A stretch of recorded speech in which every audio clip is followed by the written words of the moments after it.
புதுச்சேரி அரசு மருத்துவமனையில் 33 ஆண்டு காலம் மருந்தாளராக பணிபுரிந்த அன்புச்செல்வன் இன்றுடன் ஓய்வு பெற்றார்.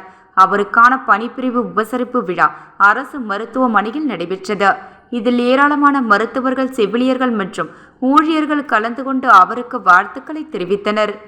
புதுச்சேரி அரசு ஊழியர் மத்திய கூட்டமைப்பு தலைவரும் புதுச்சேரி சுகாதார ஊழியர் மத்திய கூட்டமைப்பின் பொது செயலாளரான மருந்தாளர் அன்புச்செல்வன் இன்றுடன் நிறைவடைந்தது.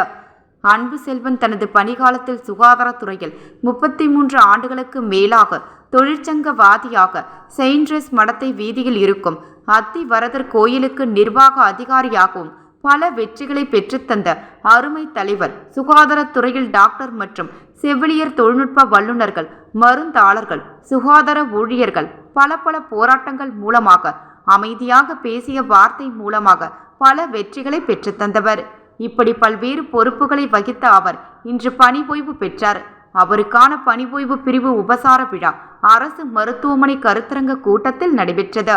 இவ்விழாவில் அரசு ஊழியர்கள், மத்திய கூட்டமைப்பு சார்ந்த நிர்வாகிகள், அவருடன் பணிபுரிந்த தொழிலாளர்கள், மருத்துவர்கள், செவிலியர்கள், தொழில்நுட்ப வல்லுநர்கள், ஊழியர்கள், உறவினர்கள் என அனைவரும் திரளாக கலந்து கொண்டு அன்பு செல்வத்திற்கு பொன்னாடை அணிவித்தும் கௌரவித்தனர்.